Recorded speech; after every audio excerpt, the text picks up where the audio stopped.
What's going on, YouTube? Running Good Sports back here with another video. Today it's our Seattle Seahawks off-season review, and if you've been following the channel at all, really, you've known that the Seattle Seahawks are my favorite NFL team, and we had a disappointing season last year, and I think that we definitely could have done a lot better than we did, and especially in the playoffs. It's a bad way to end the season for sure, and really a bad, terrible game, terrible way to end the season. But the defense was one of the main problems. But with that being said, we're going to talk about it a little more in depth. So if you've not already, please follow our social media pages at Renegade_sports on Instagram and at Renegade Sports on TikTok. And please subscribe to this channel and leave a like down below. That being said, let's get right into it with the 12-4 record for the Seattle Seahawks. First in the NFC West, a pretty tough division, in my opinion, the toughest division in all of football, and lost in the first round of playoffs to the Los Angeles Rams, team that they lost in the regular season to. Half of their losses were to non-playoff teams, with the Jets and the Cardinals being the Cardinals is different, but the Giants. The Giants was one of the worst games I've ever watched the Seahawks ever play. And the Cardinals are a good team. They lost at home, but that loss was really detrimental to the season. And after that loss, a lot of things went downhill. Russell Wilson did not play as well as he was, and the team was not playing very good at all, and it hurt them big time. And Russell Wilson, through the first 6 weeks, the NFL season would have had 315 yards per game and 3 touchdowns. And if he had kept at that pace, he would have had 5,000 yards passing, which is insanely impressive. But through weeks 7 through 17, he had he had 230 yards passing per game and 1.8 touchdowns per game. So obviously not good at all. Only half his touchdowns. A touchdown per game is not very good. And I don't know what it was, but after that loss, the team really went to shambles. But Russell Wilson was playing MVP caliber football, and he played great. And the defense we knew was a problem, but wasn't as big as a problem when they were winning games. And winning solves a lot of things, but that was one of the things that really stood out first when they started losing games was their defense, and it definitely did not help them at all. And Russell Wilson being sacked a bunch did definitely not help them at all either. And Carson Wentz was ranked number one in the most taken sacks in the NFL with 50 in 2021. Deshaun Watson was number two.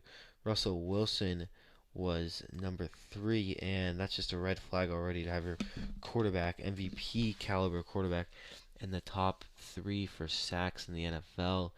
And the trend with those guys right now are that both of those guys that are the top two guys in sacks are with different teams, are going to be with different teams. Number one, Carson Wentz obviously went to the Indianapolis Colts, and Deshaun Watson his future is uncertain with the Texans demanding a trade, as you could imagine, after being the second most sacked quarterback in the NFL. And Russell Wilson's still there, and he's threatened to leave the team himself and demanded trade, and luckily it's still there for Seahawks fans. But they've got to do something about that offensive line. They spent a ton of money on the offensive line recently, and looks like there was really no big improvement to it either. So we'll see what happens. And but if Russell Wilson does not get better protection, I think that he could be gone in a matter of a year or two, and two at the most probably. But if they turn it around, he could be around for a couple more years. But it's kind of scary to think of what the team would be like without him, because in all honesty, he would not be. We would not be a playoff team without Russell Wilson, probably, and that is 100% true. We don't have any good backup quarterback option, and hopefully we don't have to worry about drafting a new quarterback this upcoming NFL season. And so moving on from that, the Seahawks ranked number 15th in team defense overall, which in all honesty is not horrible. It's still in the top half of the league, and but they just did not play that well at all throughout the season. And whether it's the first 6 weeks or the last 10 weeks, they just did not play well, and it was became more evident when they started losing games, and it was really the secondary. And even in their preseason game this week, we saw that their defensive secondary was giving up a bunch of pass plays that was setting up the Las Vegas Raiders for some short fields and some opportunities to just run the ball in, when if they had not given up the pass plays, they could have given the ball back to their defense or whatever, and but they couldn't get off the field as well on third down, which was really unfortunate for them too. So that didn't help them either. So they were just all out of sorts this whole season. A lot of that, the defense did not play well in clutch situations, and it was really evident. And there's just a lot of work that needs to be done. Our front office is just, I'm not a big fan of it right now. And they re-signed Carlos Dunlap, who will be there for maybe a year or two, and then but they don't re-sign Jaron Reed, a guy who's younger, has definitely way more potential than Carlos Dunlap. But that's just the front office of the Seattle Seahawks organization, and I just think that they've got to figure something out, because the defense is atrocious. Russell Wilson's about to leave. Russell Wilson leaves, there's going to be bigger problems in the offensive line. There's going to be some people getting fired, and Pete Carroll may lose his job. Pete Carroll, the only season he had without Russell Wilson, granted it was his first year coaching the NFL, was a losing season. So there's some way to look at it. Talking about our front office, the free agency, they're just not the most exciting free agency this year. We lost more players than we gained, really.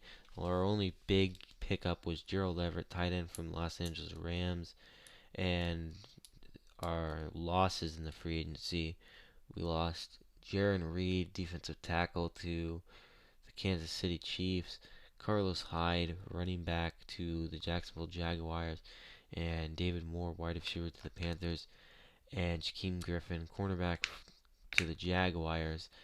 And Carlos Hyde and Shaquem Griffin, I'm not a big fan of Shaquem Griffin. He did not play that well, and he was supposed to be a number one wide receiver or cornerback, and he really was not that good.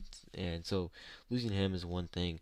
Carlos Hyde, I really liked. I thought he had some good plays this season later on, but David Moore was a receiver at the number 3 spot that I really liked, and they lost him to Carolina, and why they let him go, I'm not sure.